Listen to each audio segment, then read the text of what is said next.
setting boundaries as a sacred act. I used to think boundaries were about keeping people out.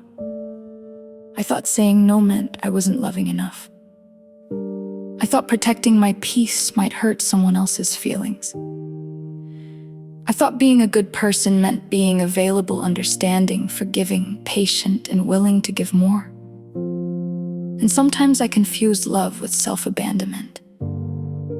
I've had to learn that there is a difference between loving someone and losing myself trying to love them. That lesson changed me. Because boundaries aren't walls. They're not punishment. They're not rejection. They're not about controlling someone else's behavior. Boundaries are a way of honoring what is sacred within me. My time, my energy, my body, my emotions, my values, my peace, my voice, my right to make choices about my own life. And perhaps most importantly, my relationship with myself. I've learned that sometimes the hardest boundary to set isn't with another person. It's with myself. Learning when to stop over-explaining. Learning when to stop trying to make someone understand me. Learning when to stop taking responsibility for emotions that don't belong to me. Learning when to stop repeating patterns simply because they're familiar. Learning when to stop abandoning my own needs because I'm afraid someone might be disappointed. Those lessons have not always been comfortable. Because when you start changing your boundaries, people may notice. Some people may not understand. Some may ask why you're different. Some may prefer the version of you who never said no. And sometimes you may even question yourself. Am I being selfish? I've had to learn that there is a difference between selfishness and self-respect. Selfishness says, only I matter. Self-respect says, I matter too. That little word changed everything for me, too. I can love you and still need space. I can care about you and still disagree with you. I can forgive you and still decide what I will accept going forward. I can understand why someone behaves a certain way and still decide that behavior isn't healthy for me. I can be compassionate without abandoning myself, and I can say no without becoming a bad person. That's why I see boundaries as a sacred act. Because when I set a healthy boundary, I'm saying, the life I'm building matters. My healing matters. My peace matters. My voice matters. I matter.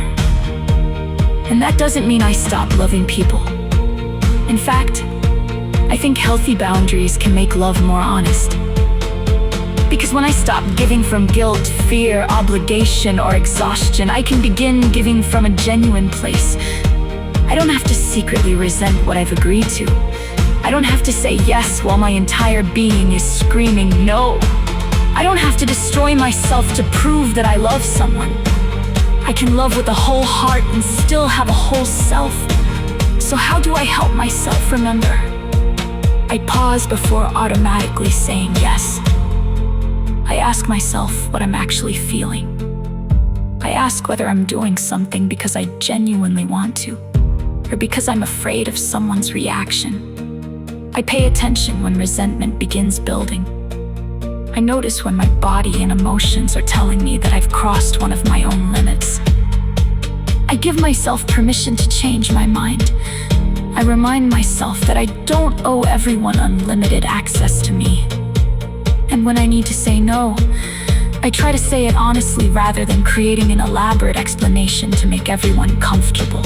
Because I've learned something. A boundary doesn't require everyone else's permission to be valid. And sometimes setting a boundary is the moment you stop abandoning yourself. That's why this is part of my journey back to self. I'm not learning how to love people less. I'm learning how to love them without disappearing inside that love. I'm learning that I can have compassion without carrying everything. I can forgive without forgetting what I learned. I can love without surrendering my identity. I can be there for someone without being responsible for everything they feel. And I can protect my peace without closing my heart. Maybe That's what makes a boundary sacred. It isn't saying, you aren't important. It's saying, I am important too. And after everything I've experienced, I think that is one of the most powerful things a person can finally learn. Where in your life are you being asked to stop abandoning yourself in order to keep someone else comfortable?